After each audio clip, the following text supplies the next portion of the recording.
October 13th, the final day of week one of the NHL 2023-2024 regular season. Week one, we go 2-3 on the day yesterday, so we come back down below 500 so far on the season, but we'll get that back up here today and give out some picks for tonight's games as well as look ahead to tomorrow's games and maybe even finish off here with some bold predictions for this upcoming season. But if you want to see the picks that we're talking about here, the picks that we gave out throughout the course of the week, you can find all of those over on the BetStamp app as Edgework HQ. Transparency is one of the most important things here on this show, and you can make sure that we are being held accountable by finding all of those picks over there on that app. But additionally, I want to remind people that the easiest way to improve as a sports bettor is by using multiple sports books and always getting the best odds. We recommend using an odds comparison tool like BetStamp. BetStamp compares odds across every sports book for games, futures, and player props. You can save time and money by checking BetStamp before you bet, so make sure to download the app today as well. If you see a book up on the screen here today you don't have yet, make sure to check out the link in the description, betstamp.app/edgework. It does help support the show if you're going to sign up for new sports books via there. Now, Matt, got to see you earlier this week. Alex, I think the last time we saw you might have had something to do with this. The first overall selection in the 2023 NHL draft belongs to the Chicago Blackhawks. Yes, let's fucking go, baby! That's what the fuck I'm talking about. Yes! Original 6 team, so money. I'm so sorry, man. That's pain. Baby. Congrats, Alex.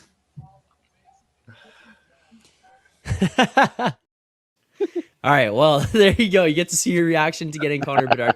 No so money here today, unfortunately, so he doesn't get to relive through that moment, but you've gone through a full summer of hype leading up to Connor Bedard. You see him get 2 points or a couple points through his first 2 games, scores his first career NHL goal. How you feeling so far about Connor Bedard and the new era in Chicago?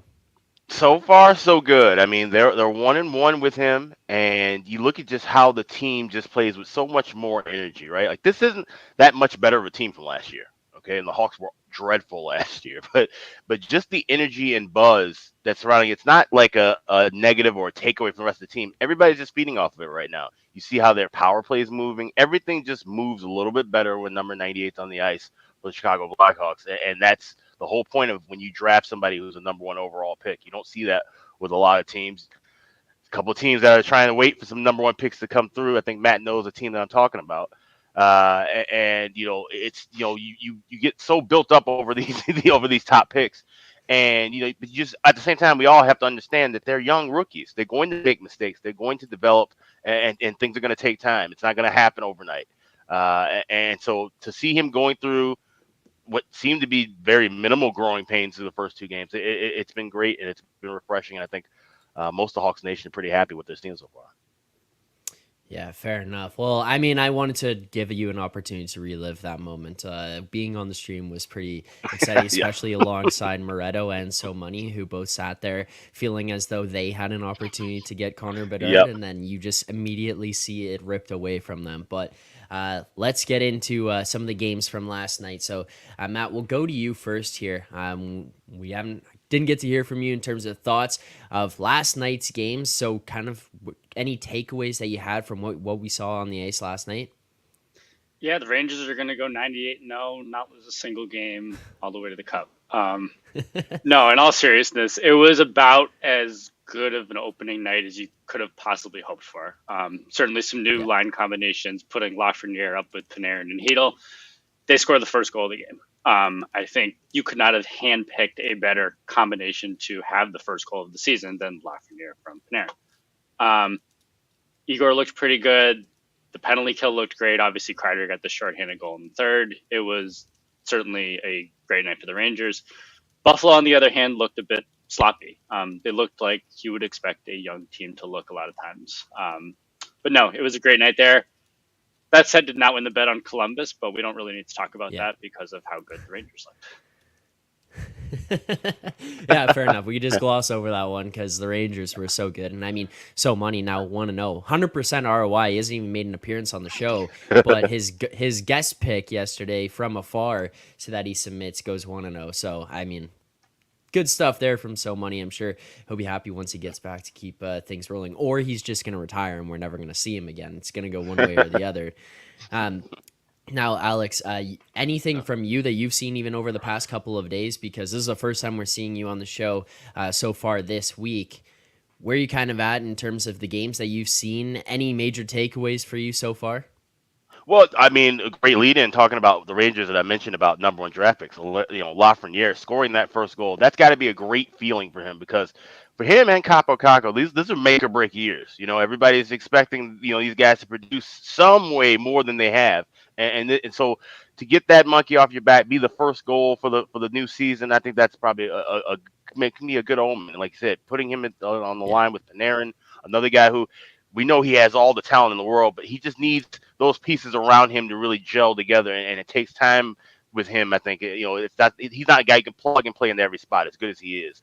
Once he gets some chemistry molded together, Panarin can work with just about anybody. So I think that's a formidable line, and that's a great win against a Buffalo team that looked sloppy in that first game, but I still think they're going to be a live team and a decent team that could make a run for the playoffs. We can't overreact to some of these games. Even looking at Seattle last night, this is a team that I picked in the preseason to win it all. And first game, okay, you get dummied a little bit by the Vegas Golden Knights, who are coming off of celebrating their first Stanley Cup win, and they look like they aren't going to miss a beat in that first game. So you kind of write that off. They're probably going to do that to most everybody they play. You get shut out against a Nashville team that just did not have offensive chemistry at all in that first game. The only reason they even got 3 goals against Tampa because they're playing a goaltender who really shouldn't even be in the NHL, Jonas Johansson. And you turn around and shut down Seattle, just get nothing going. 9 shots through 40 minutes. That's unacceptable. And I can see where a lot of people probably cause for concern after that kind of a loss, but there's still just 80 games left to go. There's a lot that can happen. We can't overreact. So I think Seattle's still going to be in great shape despite having a couple of rough games to start the season. All right, there you go. Some takeaways. And just one more note quickly on Panarin because he kind of touched on it briefly. Like now being with Hedl and Lafreniere, it's probably the best 2 line mates. Certainly the best line mates he's ever had in New York. It's probably the best line mates he's had in the NHL dating back to when he was with prime Patrick Kane in Chicago. So not only for Lafreniere, it's a big year getting to play with Panarin and right now Philip Hedl, but it's a big year for Panarin getting the best line mates he's ever had. Like he was good the last few years, but he very much struggled down the stretch, struggled in the playoffs. So it's certainly a big year for him too, where he could potentially have a career year. Well, if you are in the chat right now, enjoying the show, please make sure to hit that like button. If you're here for the first time and you haven't hit subscribe yet, subscribe here to Edgework HQ, as well as turn on notifications so you get notified every time that we go live, Monday through Friday, 10:30 a.m. Eastern time. If you have chat questions, please make sure to send those in the chat as well. We'll try to get to them throughout the course of the show here today. Let's get to the games here tonight. First and foremost, let's go to the Arizona Coyotes, New Jersey Devils game. We're looking at a Coyotes team. In my opinion, I think that they're going to be good amount better, like a good step forward from where they were last year. You're looking at some additions in Dumba, Zucker, Sean Dursey, Kerfoot from like a veteran standpoint, but then you've also already got some of your young guys in there. Keller, Hayton, Logan Cooley, Lawson Krause kind of still there. Vemelka still in as your goaltender in Arizona. We're seeing Tournier getting a lot of love for the Jack Adams conversation leading into this season. Alex, do you think that the Coyotes are going to be better? You think that they're going to be able to put up more of a fight against a lot of these teams? Where you kind of stand on them coming into this season and specifically in this matchup tonight against New Jersey, who's coming into this one off a back-to-back? Yeah, it's interesting because I heard a lot of people in the offseason saying they're really liking, Arizona's a dark horse in the West. And I'm just looking at this lineup thinking, I don't really quite see that, but I do see some improvement. They have a great rookie of their own, Logan Cooley, who I got to watch a lot of last year with the University of Minnesota. He is just absolutely electric, and I think his transition to the league is going to be a lot quicker than most people think. I mean, we saw the moves and the hat trick that he had in the Australia game. He had a couple of other great looks as well in preseason. So I think he's going to be a star. And I think he might be someone, everybody's running to, go to the window with Bedard to win the Calder. I think Logan Cooley, I saw 9-1. That's a price that I grabbed. I think that's a decent pick. I think he should definitely be, if he stays healthy, he should be one of the 3 finalists for that award. So Arizona will be good. Vamelka, I'm still questionable. You're not a believer. I'm not a believer. He's done a tremendous amount of work considering the defense in front of him and just that whole makeup of that team, right? And there were a lot of games where they couldn't press offensively, so they know they were going. He knew he was going to see 40, 45 shots most nights, and he had to be prepared for that. And that's a lot to ask of any goaltender of any caliber, honestly. So now that there's a better team in front of him, is he the guy that can continue to steal games, or has this heavy workload with weaker teams? Maybe he doesn't have that great of a start right away. So I want to get a couple of starts, to watch and wait and see before making any moves on Arizona. I think this is a team that, they are growing and going in the right direction, but I would just hold off a little bit on considering them a dark horse for a wild card or anything like that. Yeah, I think that's fair. And Matt, you and I were going back and forth yesterday talking about this Coyotes game. We kind of saw it out around 230 on a bunch of books. Now it's down into 210. Like, do you have any interest at all in getting behind Arizona? Or you're kind of in the let's wait it out, give them a couple games kind of sit spot. I'm kind of in the same boat of just kind of wait it out. I want to see how this team looks. Yeah. Back to kind of the point on Vamelka, like 2 years ago, he really struggled. Now, how much of that was due to the team in front of him? How much of that was him? Last year, he played pretty good, albeit again for a very bad team.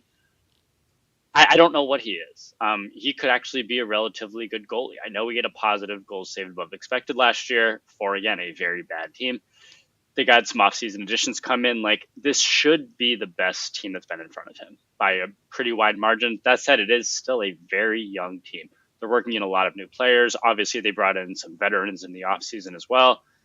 So I don't know. This is one of those teams I kind of touched on the other day. Like, they're working in a lot of new pieces. Yeah, it could gel together very quickly, but I do kind of want to give it a little bit of time to see how they kind of mesh. I'm not overly interested in this game tonight. If anything, I'm actually looking to bet the over, but I don't have much of an interest in this game at this point. All right, there you go. So I guess nothing in this game here between Arizona and New Jersey. Any final thoughts here on this matchup specifically here tonight, Alex, before we move on? No, like I said, it's an interesting game, and it's one you want to watch and wait for. I mean, obviously, we're not going to be laying prices of 235 and higher too often. I think any of us on this show, unless circumstances dictate that.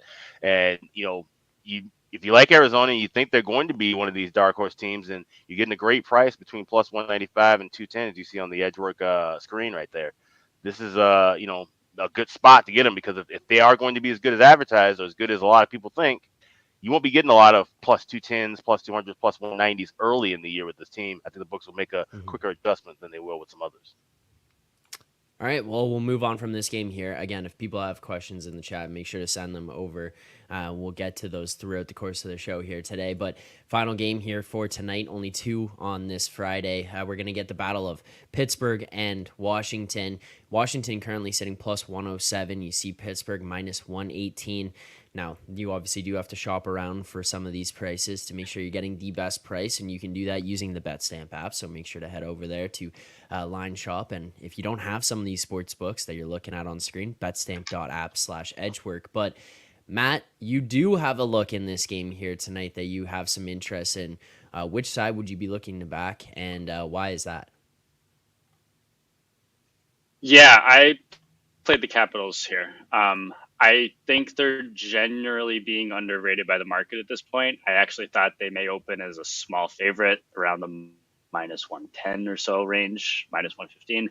I just think they're being generally underrated by the market as a whole. I think what we saw from Pittsburgh the other night, not a whole lot to inspire much confidence against a, very bad Blackhawks team. That's pretty much all it comes down to, is I think this price may be actually flipped. And I think the Capitals are kind of being thought of as an afterthought at this point, where I don't see a massive difference between these two teams, at least at this point. So yeah, I'm on the Capitals. It's definitely a smaller play, and I'm definitely interested to kind of see how this all plays out. But again, it's just, I just can't get to them as underdogs at this point. For the sake of the show here, Matt, and just tracking this, do you want to go like half unit on this? All right. Yeah, So I we're went half tracking. unit on this. Okay, so we'll track Capitals plus 107, half unit here tonight on the money line. Now, Alex, would you be interested in this side? You support Matt's take in terms of being behind Washington here tonight? In this particular spot, I don't mind it. As far as the season goes, absolutely not. I'm not high on Washington. I actually have them as a team that's going to make a pretty steep decline. Where Pittsburgh, they made all these big moves. They got Carlson. All the veterans are solidified for the next couple of years. They're making their final run toward the Stanley Cup. I don't know if they're going to even be, in the mix. They're going to be a wild card team if they make the playoffs. They're certainly not going to be one of the top 3 teams in my eyes in that division. But I think Pittsburgh has a better team overall than Washington. But I could see where maybe Washington comes out a little hot. This, home opener against a team that is a rival of theirs. There's always been the big battles back and forth. The Crosby Ovechkin series that they've always tried to hype up. So there's some animosity there. Tom Wilson getting back on the ice, first regular season game. I can see where Washington might win this game. This was middle of the year. I'd probably be all over Pittsburgh. All right.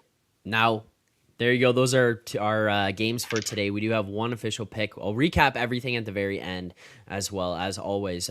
So we'll just take a quick look here, but we're taking the Washington Capitals money line plus 107 for a half unit. Now, with a massive slate ahead of us tomorrow here, we want to run through some of those, look at any games that we'd be having some interest in as of right now, maybe looking ahead to some games that we're not really quite there yet, but we'd be looking for a number. So I'll give the floor over to you guys. Matt, we'll start with you. Any games for tomorrow that you'd be interested in betting on, you have your eye on as of right now, or you maybe are just waiting for numbers to come into range for tomorrow's full slate of games? Yeah, definitely kind of waiting to see where a lot of these open, kind of going off some openers here. The one that caught my eye was Winnipeg. I saw the minus 110 at home versus Florida. I think they're frankly better than Minnesota, or maybe will be better than Minnesota. The market certainly doesn't seem to think so. It looks like they actually have moved up a little bit now, kind of looking at that. Even those minus 115s, minus 120s, I think I'd still like there. I think Winnipeg's a team I'm generally very high on coming into the year. They actually played pretty well the other night in Calgary, albeit they ended up losing on a late goal. And Florida right now, I mean, they talked about it yesterday. The injuries that this team is dealing with right now, it's just not the same team that was in the Stanley Cup final. It's not the same team that we're going to see come the middle of the season. So I think if you're looking to kind of fade Florida early in the season, it's definitely a time to do it. And you maybe still be getting a little bit of that Stanley Cup runner-up factored into some of these prices. But yeah, that was the first one that caught my eye. It was Winnipeg. All right. Do you want to, we'll track these here. We'll go Winnipeg minus 110 here. Yeah, minus 110, I would play for a full unit. Okay. And how far out would you allow this to go? Like, let's say someone watches this later today, or maybe they stumble upon this tomorrow morning. They're looking across the board, looking for some numbers to become available. What's kind of your end point that you would play on Winnipeg money line for this game against the Panthers? Yeah, I think the minus 110, minus 115, probably for a full play. Once it gets over 120, maybe 125 for a half. That's probably about where I'd cut it, is 125. Okay. Yeah, I think that's a solid pick. I kind of like that as well. I think, like I said, fading Florida early is a good spot. Even though, and I was on Minnesota in that last game. That's just a spot I liked because of their record in home openers is solid. But yeah, Florida, like I said, they're going to have more of the Stanley Cup hangover than Vegas will, and missing those couple of guys on the back end, and Ekblad and Montour. That's really going to show up, especially against those upper echelon teams. And Alex, where are you looking for tomorrow? Anything that's caught your eye so far that's just kind of popped out in terms of what's being opened at this point? Yeah, it's interesting. I don't really look at a lot of puck line bets like I used to as far as full game goes, but I like that Boston and Nashville game tomorrow. I think the Bruins are live to cover that 1.5. And like I said, it's predicated mostly on Nashville. I'm not, thrilled with what I've seen from Nashville so far. Like, they were able to trade some goals late in that game against Tampa Bay, but like I said, against a Lightning team that I think is a bit overrated this year with some issues in the net. And then you turn around, like I said, they beat a Seattle team that just seemed to be out of sorts. Saros can steal a game for you at any given point, so that's something you always have to worry about. But maybe Saros doesn't go here against Boston. We're not sure yet. We'll have to wait for confirmation. But either way, I think Boston wasn't really thrilled with how they looked against Chicago. I thought that they were going to really put the screws to the Hawks, to be honest. I thought it was going to be more of a back and forth game. they pulled away late, but this kind of sleptwalk through some of those some moments in that contest. I think we see a more spirited effort and a big Boston win here. So I would be looking at that puck line anywhere in that plus 147 range. Okay. Would you want to lock this in right now? You want to wait till later, or is this kind of just like a lean I to would a go on and half? lock this in for. I would lock this in for a half unit. Okay, so we'll take Bruins -1.5 plus 147 there for tomorrow's game against the Nashville Predators. So we'll lock that in right now. As you do that, there is a question in the chat here from Insider, game thrown out here. Wings plus money at home to the Lightning. Matt, you have any interest in this game? Any thoughts on the Red Wings plus money right now?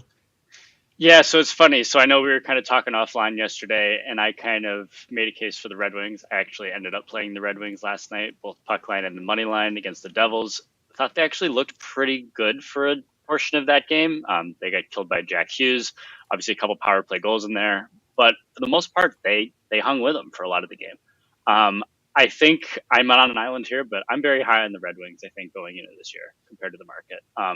I think they're a lot closer to that Sabres Senators tier than they're being priced, frankly. I would have loved to back them in this spot. I was not expecting them to be this short of pucks, however. And at this point, like, I'm almost closer to Tampa Bay, I think, than I am to Detroit. That said, I'm looking to play Detroit a lot early. I think if you look at last year, especially, like, over the first half of the year, Billy Husso was a league average goalie. After December, he fell off the face of the earth and obviously dealt with some injuries late. But I think, especially like if you're looking to back the Red Wings, I think you may get a lot of spots in the first half of the season to do it. I'm just not necessarily sure this is one. I think I was looking to play Detroit at maybe 135 and up. Obviously, that's not going to happen. If anything, it's gone the other way. But like you talked about the other day, I think Tampa may be a bit undervalued at this point. I think people are still expecting that Jonas Johansson may be the goalie that we saw from 2019 to 2022, where again, last year, he frankly played pretty well in his limited time. He played okay the other night. Like, I just don't know necessarily that he's going to be the same awful goalie that he's been. So that's kind of where I am with wait and see with Tampa Bay, because if he can even be like an average backup goalie, this team's being underpriced at these current prices from like this from the other night. Right. So this is very much a kind of wait and see mode for me. How quickly do you think that adjusts then? Like we're gonna sit here and say wait and see, but how fast do you know that this guy is going to be an average backup goaltender? How quickly do you know that he actually is going to be a guy where we're identifying that these prices are short on Tampa? And then how do you kind of react to that yourself with your own betting, even just for people out there who are going to be sitting here kind of wondering how they respond themselves? Yeah, I don't know that necessarily a right or wrong answer here. For me personally, like the most games he's ever played in a season in the NHL looks like it's 9. I'm kind of waiting for maybe 4 to 6 games. And then also, like, he's always been a backup. He's never been playing back-to-back games. He's always had a week off in between games, a couple weeks, you name it. So I do kind of want to see how he does, maybe playing a couple games in a row. Maybe he hits a rhythm and starts playing a little bit better, just playing a little more often. Maybe it goes the completely the other way. But it is a completely new spot that he's obviously never been in. Like, look, I'm not expecting him to be like serviceable Vasilevsky replacement. But at the same time, like they have so much talent on that roster that maybe that is something that they can overcome for now. And again, like if he gives them league average backup goaltending, like that's good enough for this Tampa team, I think. Yeah, if he can rise to the level of a league average backup, that would be wonderful news for Tampa Bay because of the fact that they can't even make any kind of moves to rectify the situation until Vasilevsky gets back. Unfortunately, I don't think that's the case. I mean, the one note that I have kind of stuck to Jonas Johansson is when he got traded from Buffalo to Colorado. It was a Buffalo writer who said in 19 years he had never seen a goaltender in that system worse than Jonas Johansson. Said that he was horrible in practice, just as he was horrible in games, and that has always stuck with me. And all we've ever seen from 2 stints in Colorado, and even the goals that he let in against Nashville, like I said, that's not an offensive high-powered team, were soft goals. He does not seem to be anywhere near league average. I had at the beginning of the year a 40-cent drop-off between Vasilevsky and Johansson in my rankings, and pretty much dead space anything after that. So not only will they have to rely on Johansson because he's the best of what they got, I don't believe at all in Matt Tompkins whatsoever. I know great reports out of camp and things of that nature. But he was a Hawks draft pick and hardly ever made the AHL teams until they just ran out of goaltenders and they had to put him in there. So the goaltending situation in Tampa is dire until 88 gets back in net. And I would probably look to play Detroit here.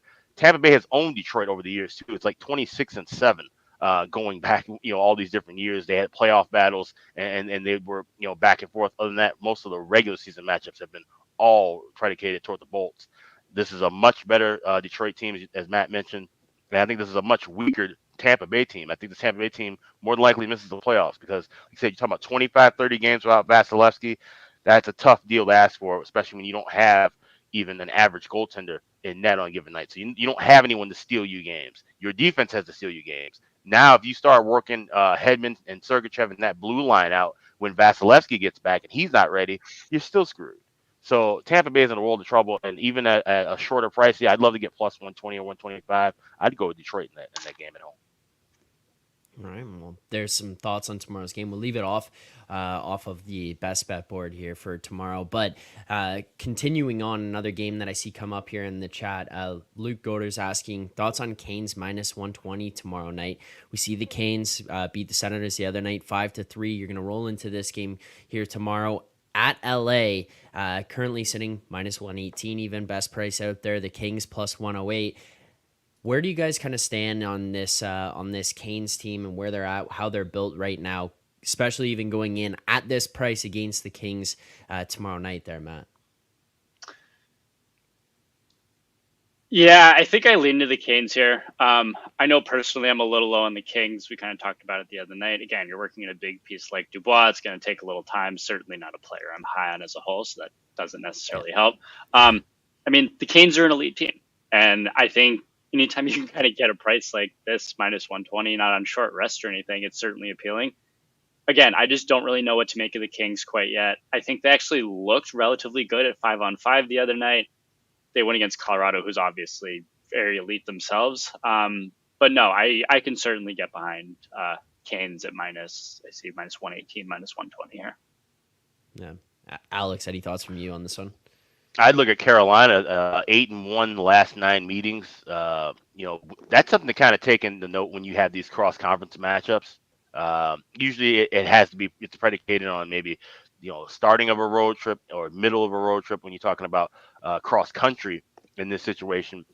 And that can also dictate the handicap. But I would lean toward Carolina. Both teams are fresh. I'm not as high on the Kings like I have in the last couple of years. I think that Copley and Talbot tandem is going to be a bit rough. They're going to have to upgrade that at some point, especially if Copley can't get back to where he was last season. So I would lean with the Canes there at a pretty short price. Now, Matt, final game that I know that you have before we get into bold predictions to close this one out. You were kind of looking towards the Habs game tomorrow night. Why is it that you're looking towards the Montreal game? What side you feel like price is short? Are you looking for a side total? What is it that you're looking at here? Yeah, I think this kind of goes back to the fact that I'm just higher on Montreal than the market seems to be at this point. I saw this open minus 130 at some spots. I would have played that for sure. I think this is good up to somewhere around minus 150. Chicago, we went over this. They have very little talent on that roster outside of Bedard. Obviously, they just lost Taylor Hall as well. Not to mention, how often do you see a road 3 and 4 to start the season after playing 2 pretty good teams in Boston and obviously Pittsburgh? Montreal, we said they always play Toronto close, and they looked pretty good the other night. Honestly, they should have won the game.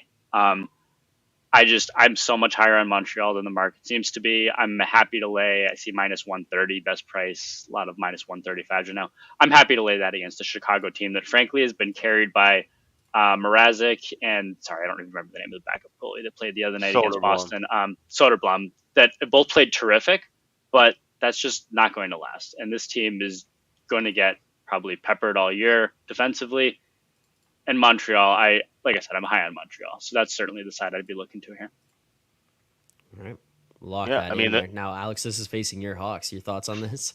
Well, and of course, all bias aside. And honestly, I probably would have looked more toward Montreal in this spot if it was more closer to a pick and price. But like I said, I think a lot of people are looking at, okay, the Hawks have just come off a couple of really tough teams.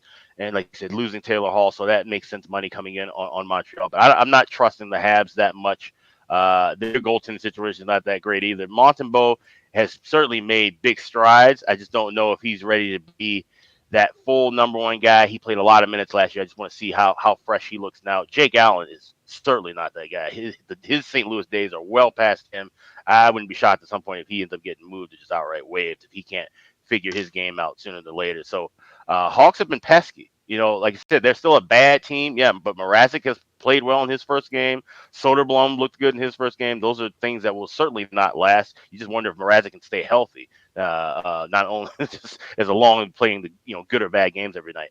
But I would lean a little bit toward the Hawks. I want to see the next man up mentality in this game with Taylor Hall out.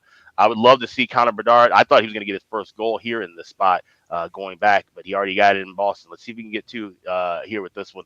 So I would be leaning a little bit toward the Hawks. I think they got a lot more momentum now than they would if this game was taking place maybe 3 or 4 weeks from now once things kind of settle and regress to form for the Hawks. All right. And final one, I see another comment in the chat here. We got Flames plus money against the Pens on a back-to-back. Now, Alex, I'll go to you first in terms of thoughts on the Penguins here. Kind of your thoughts on where they're at this season, how high, how low you are on them, because I know we talked about it the other day, Matt, with Alex Moretto on the show. So I'll kind of go to you first, Alex. Your thoughts on where the Penguins are at and maybe going against them here with Calgary team coming in at plus money. Yeah, I mean that would be a decent look. Like I said, this game that they're playing tonight with the Capitals, it's a little bit of a rivalry. I think that's a game they'd be more fired up to play Washington than they would Calgary, just off of just sheer it's a division game, it's a rival. So I think you could maybe grab some decent value there with Calgary, and I think Calgary looks solid. If Jacob Markstrom can finally overcome, although he did give up another early bad goal in that first game against Winnipeg. But if he can limit that and kind of, stay focused, not even limit that. Okay, you're going to give up some bad goals early. That happens. You catch a guy off guard. But if he can rally back mentally and stay in the game and make big saves from there on out, put that one goal beside him if he gives it up early. Don't let it harbor, and then all of a sudden now here you are, you're only making 10 saves and you've given up 3 before the period's over. Yeah. If he can get past that, then Calgary will go pretty far. And I love the fact now that Sutter's out of there, this is a team that's playing a lot faster. The defensemen are jumping in on the rush. You look at the point sheet. We saw I think 4 different defensemen with at least a couple of points in that 5-3 win. So those are good signs for Calgary. Yeah, Matt, I mean, we talked about Moretto and I were pretty low on where the Penguins were at. I think we were much lower than where you were, but in a spot with Calgary at plus money, would you maybe be able to get behind that, even with Pittsburgh minus 10 right now as best price available? Yeah, that's certainly the way I'd look. I mean, I really wanted to get involved in the game the other night. The fact is I'm very high on the Jets, but I'm also pretty high on the Flames for a lot of the reasons that were just mentioned. Right. Penguins, I was high. I do think it's going to take a little bit of time, obviously, to work Karlsson in. The power play looked very disjointed. I don't think that's something that's immediately going to be solved in the next 2 games. The Flames were relatively outplayed the other night. Markstrom obviously played really well. I think he's, like you said, in store for a rebound season for sure. So that's definitely the way I would look with the Flames at plus money. All right. Now, final one that I see here in the chat that came up. So we'll get to this before we move on. Now, you're going to get the rematch of Vancouver-Edmonton. Vancouver obviously thumps Edmonton game 1, 8-1 that they play against each other. You're getting Vancouver here on the road at Edmonton plus 173 right now. You see the Oilers at minus 190. Matt, is this a spot for the Oilers? Get right, rebound. You're not going to take lightly what happened to you the other day and maybe stay away from where this game is as a whole. Would you maybe look for a total in this one? What are your thoughts on the Canucks-Oilers rematch? Yeah, I mean, it certainly has kind of all the makings of a get-right spot for the Oilers. I don't necessarily know who's going to be in net for Vancouver. I don't know if Demko's still puking in his mask or whatnot. Or sorry, the Canucks. But yeah, this isn't a game I have a whole lot of interest in getting involved in, other than I'd like to see if Edmonton can finally get semi-decent goaltending from whoever. But no, I certainly don't have a whole lot of interest in getting involved here. Any interest from you, Alex? Gut feeling would actually be to play the under. I would expect a much tighter game after, when you see 8 goals, and Edmonton's that kind of team that would be able to rally around and at least, kind of cut the fat and stop the bleeding a little bit. But yeah, no interest. Like I said, completely priced out sidewise from Edmonton. So definitely seems like it would be a perfect get right spot for them. But I would lean toward that under getting plus money. That's something you're not going to see too often and hear too often. Edmonton unders throughout the year. All right, now let's close this one out. Those are all the picks for today leading into tomorrow as well. So we'll recap those at the very end of the show. But before we get to that, I asked you guys to come prepared today. It is Friday the 13th, specifically in October here. So, it's traditionally things are supposed to get weird on Friday the 13th. So, Alex, let's go to you first and foremost. Give out a freaky, bold prediction for this upcoming season, whether it's a player, an award, points totals, a team, whatever it is. What do you got for us?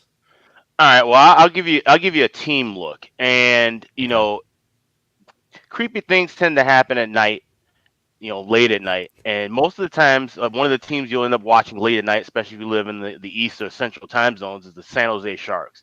And they already are playing nightmare hockey. They look horrific. And I'm looking at their schedule between now and American Thanksgiving, which is November 23rd. They would have played 19 games. I think this team only wins 2 out of those 19 games. They look that bad. They're an absolute disaster, top to bottom.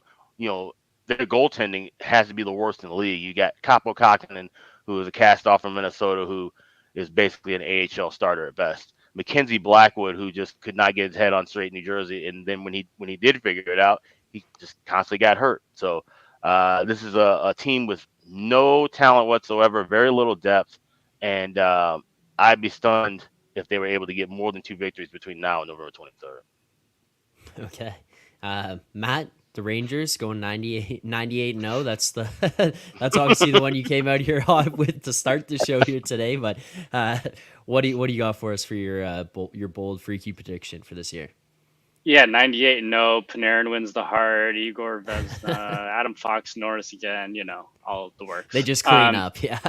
Yeah, exactly. And I actually do have a small bet on Panarin to win the Hart at something like 200-1 for what it's worth.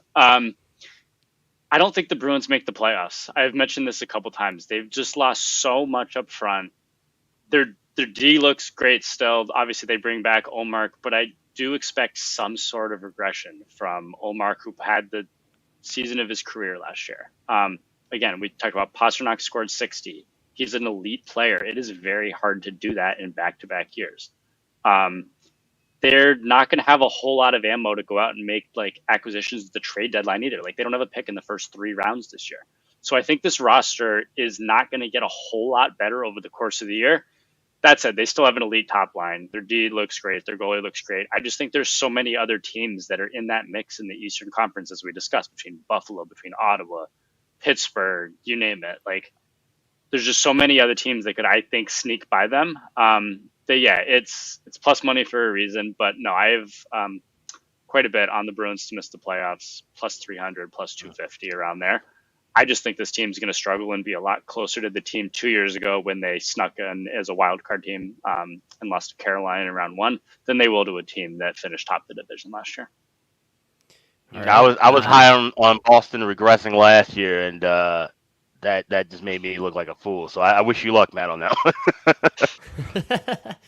Yeah, I remember going into the season and ending shows, doing recaps, and Alex and So Money were both on the side of Bruins under points, Bruins missing playoffs, all these things. And we had to sit down and go through that with them. But we do also have a guest pick. I know Moretto gave one out for So Money the other day, so I'm sure that he saw him go 1-0 and basically sat there saying, all right, now it's time for me to not go on the show and give out picks, because if So Money could do it, Moretto could too. So the one Moretto has sent here that he wanted to be a part of and wanted this out on record, Jonathan Drouin will go over his career high of 53 points and records at least 70 plus this season. So Drouin to record 70 plus points this year. That was Moretto's ghost prediction. I actually kind of like that. I could support that. I think that that's fairly realistic, especially with some of the opportunities he's going to get in Colorado. We see him,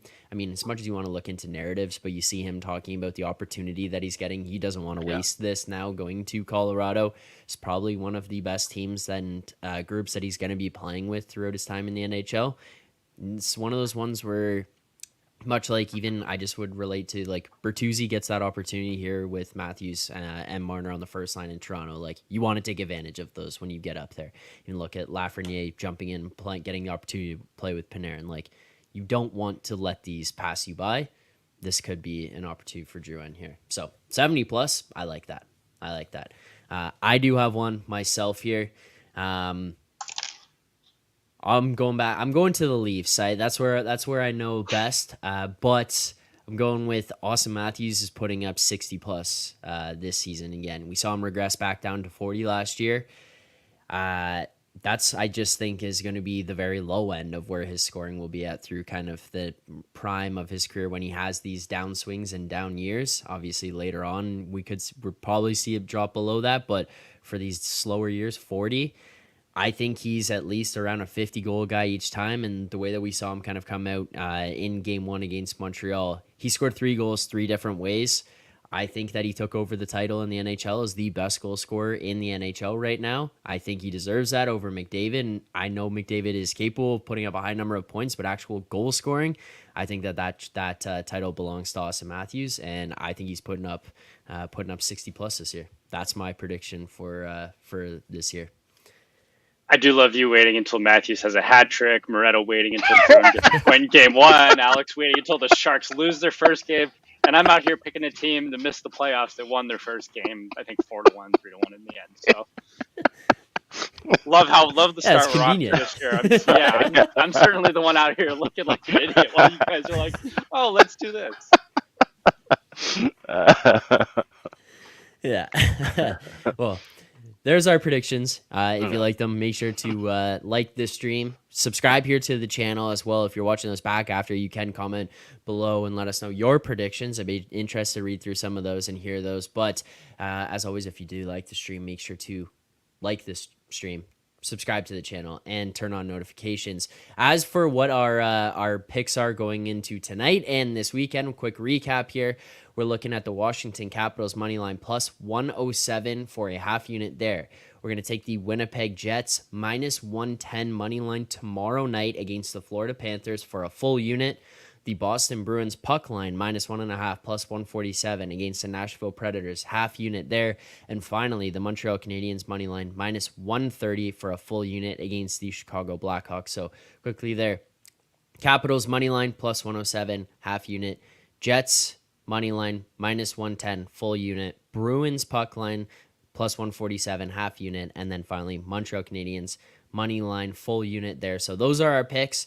Matt, Alex, thank you guys for taking the time to do this here this morning. Everyone in the chat, thank you guys for coming out as always. Hopefully you enjoyed the show here on this Friday. Enjoy the games here tonight. Enjoy the massive slate of games that we have for throughout the day here tomorrow on the Saturday. Good luck on your bets, and let's have a day.